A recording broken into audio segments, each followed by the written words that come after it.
The school of politics के इस live session में आप सभी का स्वागत है। आज की इस सेशन में हम इंडिया और चाइना के रिलेशन के बारे में डिस्कस करने वाले हैं। और इस डिस्कशन को स्टार्ट करने से पहले मैं आपके सामने हमने स्क्रीन पे 2 क्वेश्चन रखे हैं।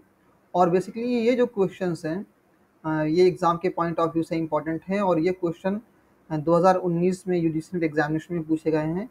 और इसके अलावा और भी जो कॉम्पिटिटिव एग्ज़ाम्स हैं, इवन यूपीएससी के एग्ज़ाम में भी इस क्वेश्चन को पूछा गया था। तो यहाँ पे क्या है कि ये जो कॉन्सेप्ट है चाइनीज़ पॉलिसी जो है, theory of palm and 5 finger, इसकी बात हो रही है यहाँ पे। तो इस क्वेश्चन को देखें प्लस सुवरेन स्टेट की कॉन्सेप्ट को देखें। आप फिलहाल इन क्वेश्चंस को देखें और अभी जब हम इस क्लास को इस क्लास को स्टार्ट करेंगे तो ये सारे कॉन्सेप्ट को हम कवर करेंगे। और हम ये भी बताने की कोशिश करेंगे कि अगर किसी पर्टिकुलर क्वेश्चन का जो आंसर ऑप्शन ए सही है या बी सही है या सी या डी सही है तो क्यों सही है।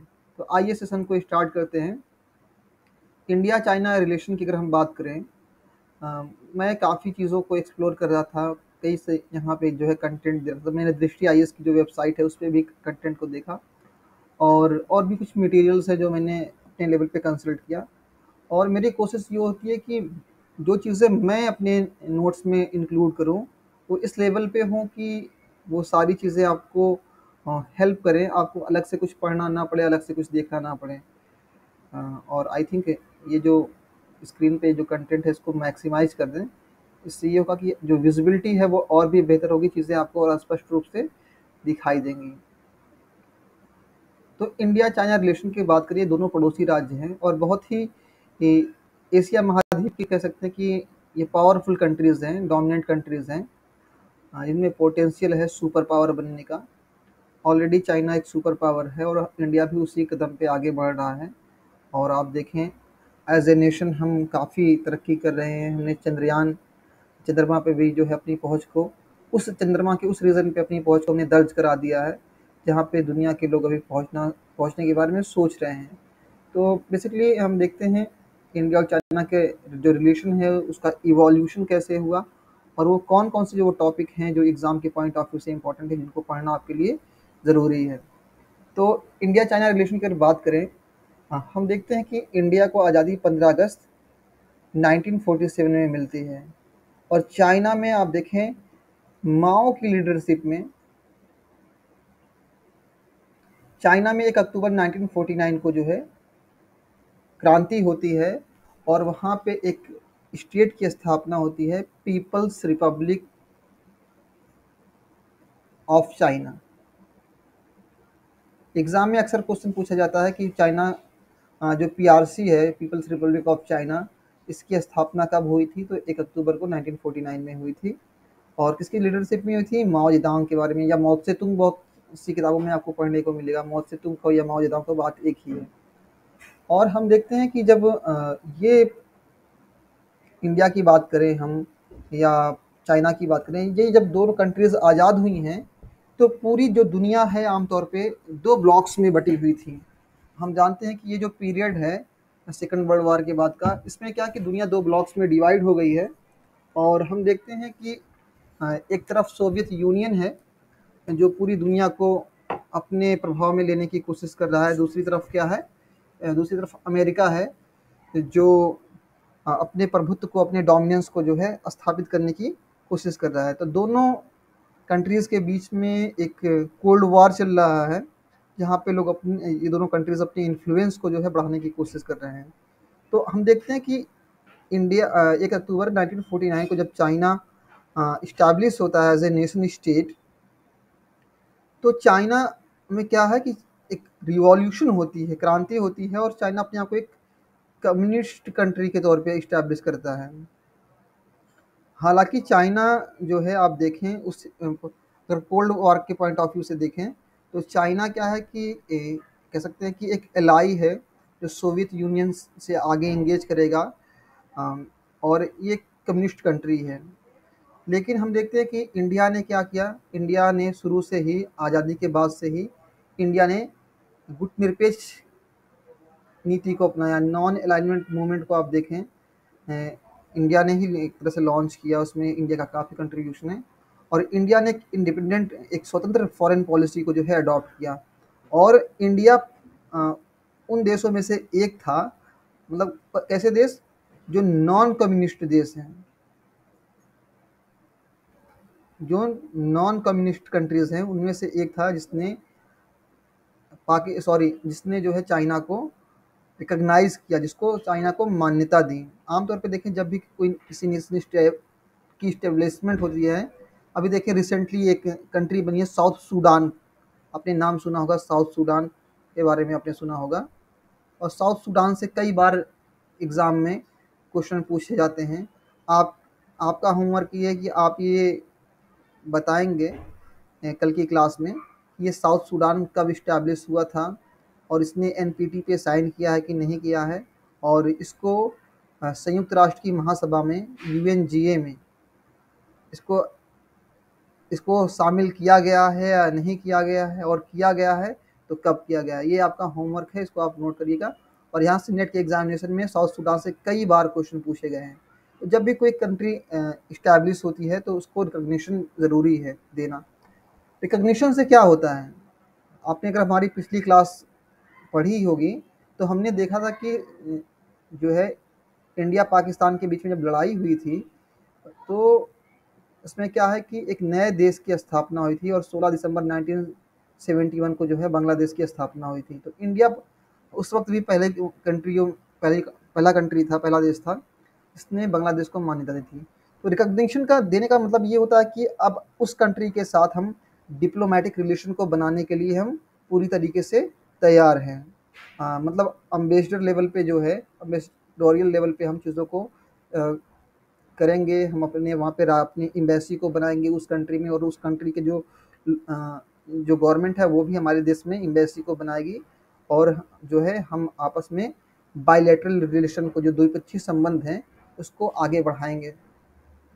अच्छा, एक चीज़ ये भी है, देखिए चाइना को आप देखेंगे कि 1 अक्टूबर 1949 को चाइना जो है आज़ाद होता है, और लगभग लगभग 1 साल के अंदर, विद इन 1 ईयर, आप देखते हैं कि चाइना जो है अक्टूबर 1950 को, 1949 में, अक्टूबर 1949 में जो है चाइना आज़ाद हो रहा है, अपने आप को एक नेशन स्टेट के तौर पे इस्टेब्लिश कर रहा है।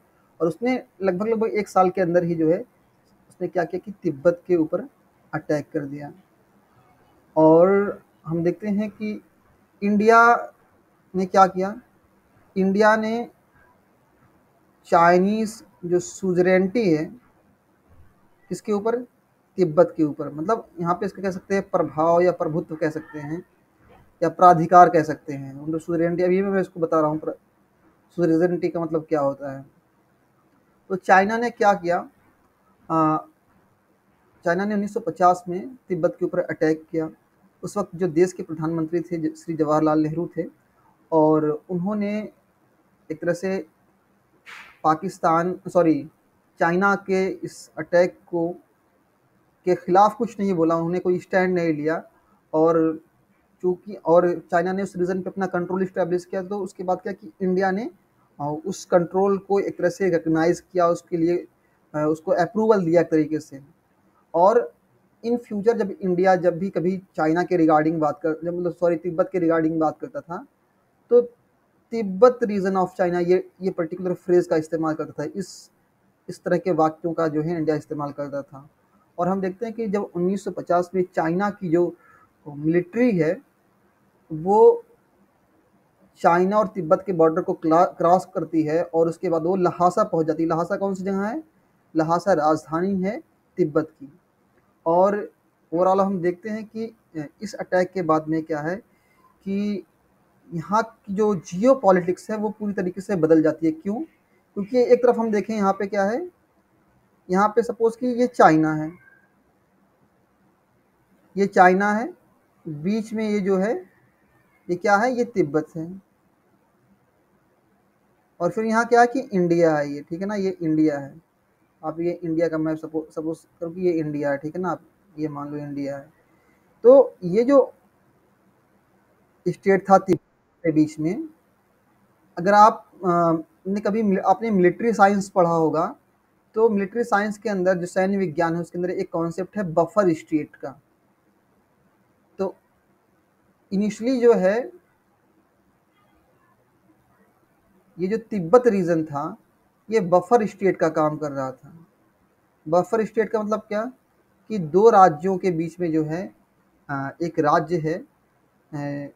और इससे क्या होता है कि जब दो कंट्रीज के बीच में एक बफर स्टेट होता है तो इससे इस बात की पॉसिबिलिटी कम होती है कि बफर स्टेट के उस तरफ या इस तरफ जो कंट्रीज हैं उनके बीच में बॉर्डर डिस्प्यूट या और उस तरह की टेंशन जो है कम होनी होती है आमतौर पे। लेकिन जब चाइना ने तिब्बत के ऊपर में अटैक किया और इस रीजन पे अपना अधिकार जमा लिया तो फिर ये बफर स्टेट का जो स्टेटस था तिब्बत रीजन का वो खत्म हो गया। और फिर आप देखेंगे जैसे जैसे इंडिया पाकिस्तान के रिलेशन के डेवलप सॉरी इंडिया और चाइना के रिलेशन के जो डेवलपमेंट होते हैं, आप देखें जैसे जैसे तिब्बत रीजन पे अपने कंट्रोल को चाइना बढ़ाता जाता है तो वहाँ के फिर जो लामाज होते हैं, जो बौद्धिस्ट दलाई लामा वगैरह, वो वहाँ से निकल करके जो है लहासा से निकल करके वो आ जाते हैं आपके इंडिया में आ जाते हैं। और इंडिया के किस रीजन में आते हैं कोई बताएगा anyone in the class? Himachal Pradesh में एक जगह है, मैं आपको हिंट दे रहा हूँ, कई बार एग्जाम में पूछा गया है। ये बताएगा कि जब दलाई लामा जो है तिब्बत से चल करके इंडिया आए तो इंडिया ने उनको कहाँ पे आश्रय दिया?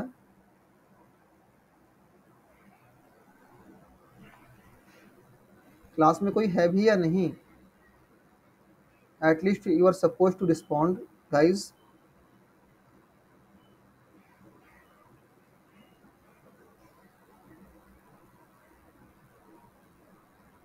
सरीन, दलाई लामा को कहाँ लाकर दलाई लामा को 1951 1959 में जब वो लहासा से तिब्बत से आए तो इंडिया ने उनको कहाँ पे आश्रय दिया, कहाँ पे उनको एकोमोडेट किया? असाइलम इंडिया ने कहा दिया। चीज़ों को आप लोग थोड़ा पढ़ें, एग्ज़ाम जो है बहुत करीब है आपका, और ऐसे आप लोग पढ़ेंगे तो जो है बहुत मुश्किल हो जाएगा। तो बेसिकली अभी यहाँ पे हम किसके बाद आप यहाँ देख रहे हैं कि जब चाइना ने अटैक किया अ, तिब्बत रीजन के ऊपर तो इंडियन गवर्नमेंट ने जो है चाइनाज की सुजरेंटी को जो है उसके प्राधिकार को जो है स्वीकार कर लिया। तो सुजरेंटी का मतलब क्या है उसको आइए थोड़ा सा समझते हैं कि सुजरेंटी बेसिकली क्या चीज़ है, क्या कॉन्सेप्ट है। सुजरेन स्टेट किसको कहते हैं? तो देखिए आप थोड़ा सा समझिए, आम तौर पे किसी भी स्टेट को कंट्रोल करने के दो तरीके होते हैं। एक तो ये है कि आप उसके ऊपर अटैक कर दें और वहाँ की जो गवर्नमेंट है उसको आप डिसमेंटल कर दें और वहाँ पे आप उसका पूरी तरीके से कंट्रोल उसके ऊपर आप इस्टेब्लिश कर लें। दूसरा तरीका ये हो सकता है कि आप जो है उसके ऊपर अपना डोमिनेशन, अपना जो है प्राधिकार प्रभुत्व स्थापित कर दें, ठीक है। लेकिन क्या है कि उसके ऊपर जो है पूरा कंट्रोल ना लें, आप उसकी फॉरेन पॉलिसी को जो उसकी विदेश नीति है उस पे अपना पूरा कंट्रोल कर ले कि वो किन कंट्रीज के साथ इंटरेक्ट करेगा, किन कंट्रीज के साथ इंटरेक्ट नहीं करेगा। धर्मशाला वो जगह है, ठीक है ना, हिमाचल में एक जगह है धर्मशाला, ठीक है ना। धर्मशाला में जो है 1959 में जो है दलाई लामा आते हैं और इंडिया उनको आश्रय देता है। अभी वो चीज़ें हम वहाँ तक पहुँचेंगे। तो आपने देखा कि जो है चाइना 1 अक्टूबर 1949 को अपने आप को एक नेशन स्टेट के तौर पे इस्टेब्लिश करता है। और अगेन फिर हम देखते हैं कि वो विदिन 1 ईयर वो तिब्बत रीजन के ऊपर अटैक करता है और उस क्षेत्र पे, उस रीजन पे अपना पूरा अधिकार स्थापित कर लेता है। और इंडिया भी उस अधिकार को जो है एक तरह से रिकॉग्नाइज करता है, उसको मान्यता देता है, उस पर कोई ऑब्जेक्शन नहीं करता है। और अल्टीमेटली ये जो बफर स्टेट का जो स्टेटस था तिब्बत का, ये समाप्त हो जाता है। और चूंकि जब ये बफर स्टेट का जो स्टेटस है वो समाप्त हो गया तो अब जो चाइना की बाउंड्रीज जो तिब्बत से लग रही थी, अब तो ये तो चूंकि अब चाइना की जो बाउंड्रीज अब तो यहाँ तक आ गई। तो अगेन अब क्या है कि जो जब तिब्बत का बफर स्टेट का जो स्टेटस था वो समाप्त हो गया तो फिर ये पूरी पॉसिबिलिटी है कि अब जो है ये दोनों कंट्रीज़ की जो बाउंड्रीज़ हैं आपस में एक दूसरे से टच हो रही हैं, तो फर्दर इन कंट्रीज़ के बीच में बॉर्डर डिस्प्यूट हो सकता है। आम तौर पे अगर कोई बॉर्डर स्टेट है, तो बॉर्डर स्टेट के इस पार या उस पार की जो कंट्रीज़ है उसके बीच में बॉर्डर डिस्प्यूट होने की संभावना कम होती है। लेकिन अगर कोई कंट्री जो है बफर स्टेट को कैप्चर कर ले, जैसे कि चाइना ने तिब्बत को कैप्चर कर लिया, तो उस कंडीशन में क्या है कि उस कंडीशन में फिर बॉर्डर डिस्प्यूट बढ़ सकते हैं दो कंट्रीज़ के बीच में। और जैसा कि हम देखते हैं कि 1962 में जब चाइना जो है इंडिया के ऊपर अटैक करता है। अच्छा, ये देखिए आखिर चाइना को ऐसी क्या ज़रूरत पड़ गई कि उसने जो है आज़ाद होने के 1 साल बाद ही जो है अटैक कर दिया उसने तिब्बत रीजन के ऊपर। उसके पीछे कुछ चीज़ें हैं, कुछ कॉन्सेप्ट्स हैं, और उसी कॉन्सेप्ट का नाम है 5 फिंगर पॉलिसी। मतलब हथेली और उंगलियों का जो सिद्धांत है उसके बारे में हम बात करते हैं। उस कॉन्सेप्ट को डिस्कस करेंगे, लेकिन पहले इस क्वेश्चन को हम सॉल्व करेंगे। पहले इस कॉन्सेप्ट को समझते हैं। मैंने जैसा कि अभी आपको बताया कि 1 अक्टूबर 1949 को जो है चाइना ने अपने आप को एक नेशन स्टेट के तौर पे इस्टेब्लिश किया, और उस वक्त जो संस्थापक थे या जो मतलब कह सकते हैं कि चाइना के जो भी कुछ थे, मतलब हेड ऑफ स्टेट जो थे, वो माओ जेदांग थे।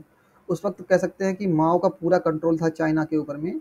और 1939 में 15 नवंबर को 1939 में अपनी एक स्पीच में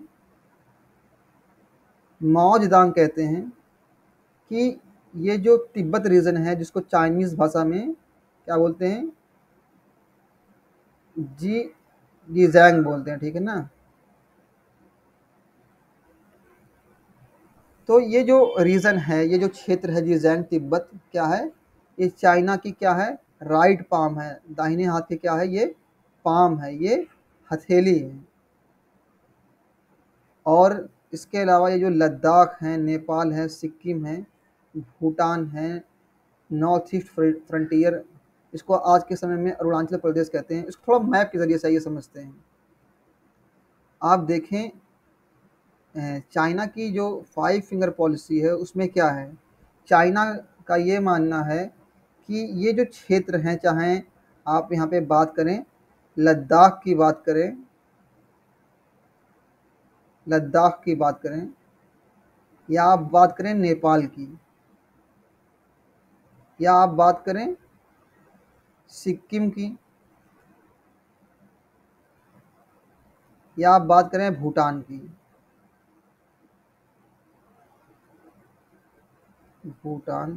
और या फिर अरुणाचल प्रदेश। चाइना का ये मानना है कि ये जो क्षेत्र है, ये जो रीजन्स हैं, जो एरियाज़ हैं या कंट्रीज़ हैं, बेसिकली क्या है कि ये 5 फिंगर्स हैं। मतलब क्या है, मतलब, और ये तिब्बत क्या है, ये जो तिब्बत रीजन है, ये क्या है, ये पाम है, ये हथेली है। चाइना का ये मानना है कि ये जो इम्पीरियल पावर्स थे, बेसिकली ब्रिटेन की बात अगर करें हम, तो उसने इस क्षेत्र पे जो है कब्जा कर लिया। और इसके अलावा आप देखें जापान ने भी जो है चाइना के काफ़ी क्षेत्रों पे, उसके टेरिटोरियल बाउंड्रीज़ पे जो है कब्जा किया था। तो चाइना का ये मानना है, बेसिकली माओ जेदांग की ये जो 5 फिंगर की पॉलिसी है, उसमें ये कहते हैं कि ये जो है चाइना का ही हिस्सा है, और चाइना की ज़िम्मेदारी है कि इस रीजन को, इन क्षेत्रों को, इन राज्यों को जो है वो लिबरेट करे। मतलब क्या, लिबरेट का मतलब क्या, कि इनको आज़ादी दिलाए, इनको मुक्त करे। जो औपनिवेशिक शक्तियाँ हैं, जो इम्पीरियल पावर्स है, उनके अधिकार क्षेत्र से इनको बाहर लाएं, और इस पे अपना डोमिनेंस, इस पे अपना प्रभुत्व जो है वो स्थापित करे। वो तो कौन कौन से जो है, तिब्बत जो है वो क्या है, तिब्बत जो है उसकी कंडीशन हथेली की है, पाम की है। और लद्दाख की बात करें, नेपाल, सिक्किम, भूटान और अरुणाचल प्रदेश, ये क्या हैं, ये उंगलियों के जैसे हैं। मतलब ये 5 फिंगर जो है, ये पाम जो है तिब्बत है, बाकी ये जो 5 रीजन्स हैं, ये उसकी फिंगर्स हैं। हालांकि आप देखें जो चाइना की जो गवर्नमेंट है किसी ऑफिशियल डॉक्यूमेंट में इसके बारे में बात नहीं करती है। और अगर हम बात करें जो चाइना की गवर्नमेंट है, एक बार उसने एक बुक पब्लिश की थी, a brief history of modern China के नाम से एक बुक पब्लिश की थी। और उस बुक में जो है अ, इन ये जो क्षेत्र हैं, जो 5 फिंगर्स हैं, जो ये जो क्षेत्र है, ये जो टेरिटरीज़ है, उस पर ये जो है अपना क्लेम करते हैं कि चाइना को जो है इन क्षेत्रों पर जो है अपना एक बार फिर से प्रभुत्व स्थापित करना चाहिए, इनको अपने कंट्रोल में लेके आना चाहिए। मतलब किसको ये सारे रीजन्स को, नेपाल को, भूटान को, सिक्किम को, अरुणाचल प्रदेश को। आप देखें कि कुछ जब एनडीए की सॉरी यूपीए की गवर्नमेंट थी और देश के जो प्रधानमंत्री थे मनमोहन सिंह जी, उन्होंने अरुणाचल प्रदेश का दौरा किया था, तो उस वक्त चाइना ने जो इस पर ऑब्जेक्शन उठाया था। उसका ये कहना था कि चाइना जो अरुणाचल प्रदेश है वो भारत का हिस्सा नहीं बल्कि क्या है कि वो चाइना का हिस्सा है, और इंडिया ने जो है उस क्षेत्र पे जो है अपना कब्जा कर लिया, उस पर अपना अधिकार स्थापित कर लिया है।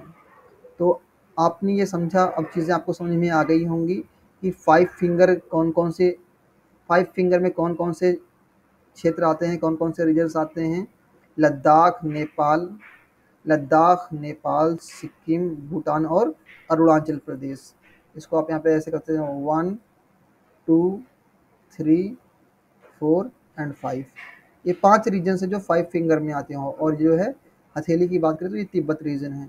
तो अगर अब इस क्वेश्चन को आप देखेंगे तो अब इस क्वेश्चन को आपके लिए सॉल्व करना आसान हो जाएगा। आप देखें यहाँ पे पूछा जा रहा है कि 5 फिंगर में कौन कौन से एरियाज, कौन कौन सी चीज़ें शामिल हैं। तो नेपाल और भूटान ये दोनों क्षेत्र शामिल है, बिल्कुल सही बात है, नेपाल और भूटान शामिल हैं। अरुणाचल प्रदेश, सिक्किम और लद्दाख। अगर हम इंडिया का मैप देखें, अगर तो इंडिया के मैप की बात देखें, जब चाइना ने इंडिया के ऊपर में अटैक किया तो आप देखें लद्दाख में जो अक्साई, लद्दाख की बात करें फिर जो अक्साई चीन का जो हिस्सा है वहाँ पे जो है चाइना ने अपना जो है प्रभुत्व, अपना नियंत्रण स्थापित कर लिया है।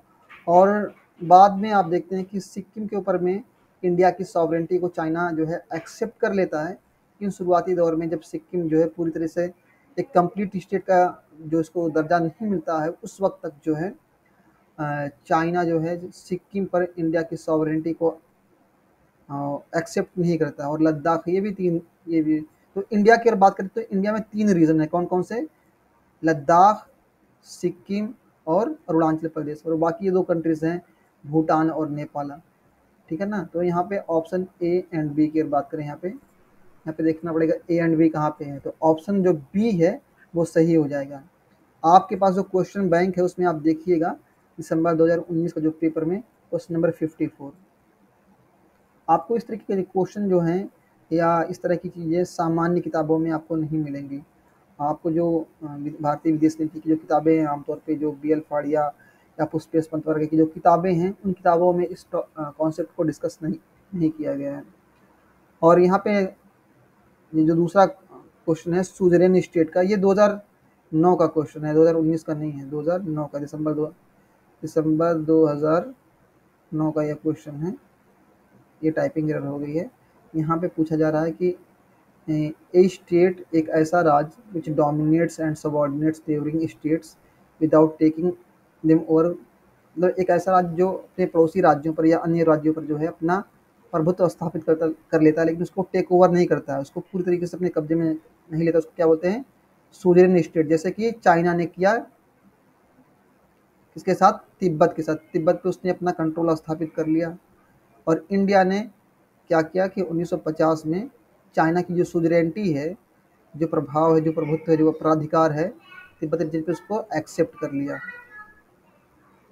अगर आगे हम बात करें इंडिया और चाइना के रिलेशन के बारे में, तो यहाँ तक तो चीज़ें आपको क्लियर हैं कि इंडिया ये 2 इवेंट्स की जो अटैक किया चाइना ने तिब्बत रीजन के ऊपर। अगला जो इवेंट है इंडिया और चाइना के रिलेशन के डेवलपमेंट में, आप देखेंगे पंचशील एग्रीमेंट के बारे में।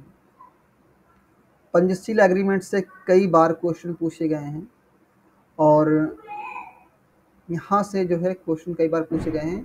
और स्पेशली ये जो पंचशील के अंदर जो प्रिंसिपल्स हैं उनसे क्वेश्चन पूछे गए हैं।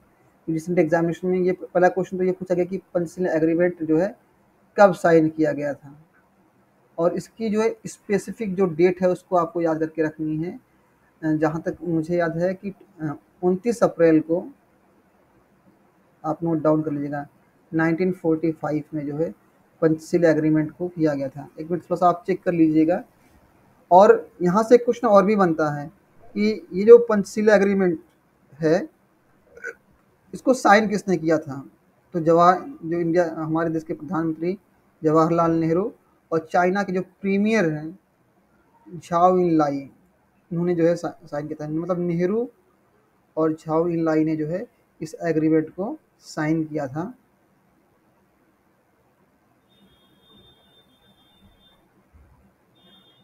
तो इस चीज़ को याद रखिएगा कि साइन उन्होंने किया था, और ये डेट है 29 अप्रैल 1944 को। और इसमें 5 प्रिंसिपल हैं। आमतौर पे देखें, जब चाइना ने तिब्बत पे अटैक किया तो चाइना के प्रभाव को इंडिया ने एक्सेप्ट कर लिया कि हाँ, ये जो तिब्बत है ये चाइना का रीजन है, चाइना इस पे अपना कंट्रोल इस्टेब्लिश कर ले। इंडिया ने कोई ऑब्जेक्शन नहीं किया। और इंडिया की कोशिश ये थी कि जो चाइना के साथ हमारे रिलेशन है वो ख़राब ना हो। ऑलरेडी हमने देखा कि देश आज़ाद होते ही हमारे जो रिलेशन हैं वो पाकिस्तान के साथ ख़राब हो गए थे। हम फिर से नहीं चाहते थे कि एक हमारा एक नया पड़ोसी बना हुआ है उससे भी जो है हमारे रिलेशन जो है ख़राब हो जाएं। और 1944 में जो है इंडिया ने चाइना के साथ पंचशील एग्रीमेंट साइन किया। हालांकि अगर सही मायने में देखा जाए तो इंडिया का जो स्टैंड था तिब्बत को लेकर के वो बहुत ही गलत था। अगर इंडिया ने उसी वक्त ऑब्जेक्शन किया होता तो शायद इतने जो डिस्प्यूट्स हैं वो इतने बड़े नहीं होते। लेकिन उस टाइम पे जो है इंडिया मिलिट्री के मतलब आप देखें, सैन्य दृष्टि से देखें, मिलिट्री पॉइंट ऑफ व्यू से देखें, स्ट्रेटेजिक पर्सपेक्टिव से देखें, तो इंडिया इतना कोई बहुत ही पावरफुल स्टेट नहीं था जिस तरह से आज है। आपने देखा कि डोकलाम में जो पैंगोंग लेक के पास में या डोकलाम में जो डिस्प्यूट हुए, तो हमारे सैनिकों ने जो है जम कर के पिटाई की। और जितने भी जो चाइनीज़ सोल्जर्स थे जो वहाँ पे बाउंड्री लाइन को जो है वायलेट कर रहे थे, क्रॉस कर रहे थे और इंडियन टेरिटरी में, भारतीय राज क्षेत्र में घुस करके जो है उस पर कब्जा करना चाहते थे, तो इंडिया ने उसका जो है मुंह तोड़ जवाब दिया। लेकिन नेहरू के टाइम में जो है हम सैन्य दृष्टि से उतने मजबूत नहीं थे, और हमने अपने संबंधों को बेहतर बनाने के लिए हालांकि देखें, अपने संबंधों को बेहतर बनाने के लिए हमने, एक तरीके से हम कह सकते हैं कि हमने तिब्बत की कुर्बानी दे दी। तिब्बत की को जो है हमने जो तिब्बत का कॉज था एक ऑटोनॉमस स्टेट या एक इंडिपेंडेंट स्टेट बनने का, वो हमने कहीं ना कहीं जो है उसको नज़रअंदाज किया, उसको नेगलेक्ट किया। और उसी के वजह से जो है हम देखते हैं कि हमारे जो रिलेशन हैं इन फ्यूचर वो और भी ख़राब हुए हैं। और शुरू से आप देखें चाइना और इंडिया के रिलेशन में आप देखेंगे कि चाइना शुरू से ही एग्रेसिव रहा है, एक्सपेंशनिस्ट रहा है। उसने जो है अपनी जो है उसने माओ के प्रिंसिपल्स को, 5 फिंगर की पॉलिसी को अडॉप्ट किया है, और वो शुरू से एग्रेसिव रहा है। उसने जितने भी आप देखें, जितने भी देशों के साथ वो अपनी बाउंड्री को शेयर करता है, सबके साथ उसके जो है डिस्प्यूट चल रहे हैं। इवन आप देखिए साउथ चाइना जो सी है, दक्षिण चीन सागर, उसको भी लेकर के जो है डिस्प्यूट चल रहे हैं। एनीवे, बात करते हैं हम इस एग्रीमेंट की। तो इसको साइन किया था चाइनीज़ प्रीमियर झाओ इन लाई ने और देश के प्रधानमंत्री हमारे जवाहरलाल नेहरू ने। और इसमें 5 प्रिंसिपल थे। और इसी एग्रीमेंट के दौरान हिंदी चीनी भाई भाई का जो नारा है, हिंदी चीनी भाई भाई, ठीक है, हिंदी चीनी भाई भाई का नारा दिया गया था। हालांकि ये जो नारा सिर्फ एक नारा ही था, और कुछ नहीं था। हम बाद में देखते हैं कि चाइना ने हमारे साथ धोखा किया और 1962 में उसने हमारी बाउंड्रीज़ को जो है बदला। हमारे अक्साई चीन रीजन में, लद्दाख में जो है, और नॉर्थ ईस्ट रीजन में जो है उसने हमारे काफ़ी बड़े ज़मीनी हिस्से को जो है उसने अपने कब्जे में ले लिया।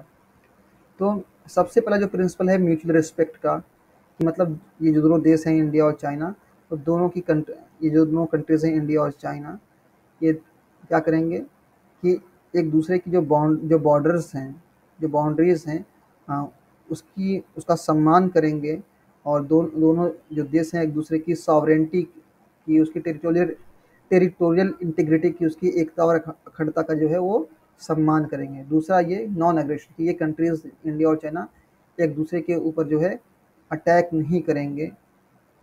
और तीसरा नॉन इंटरफेरेंस, मतलब कहने का ये है कि ये दोनों कंट्री क्या है, इन कंट्रीज़ के जो आपसी मसले हैं, जो इस देश के कंट्री के अंदर के जो मसले, जो आंतरिक मामले इंटरनल अफेयर्स हैं, उसमें किसी तरीके का जो हस्तक्षेप नहीं करेंगे। जो उनके घरेलू मामले हैं, डोमेस्टिक मैटर्स हैं, उसमें किसी प्रकार का कोई हस्तक्षेप नहीं करेंगे।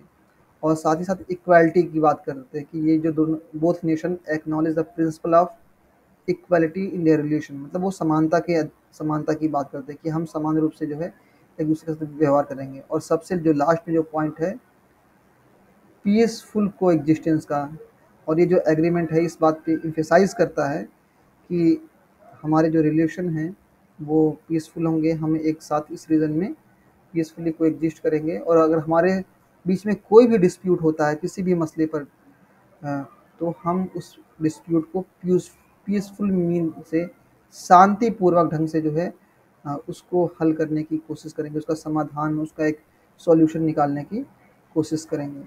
लेकिन ये सारे जो जितने भी ये एग्रीमेंट हुए, इसका कोई मतलब नहीं रह गया जब 1962 में जो है चाइना ने हमारी बाउंड्रीज के ऊपर अटैक किया।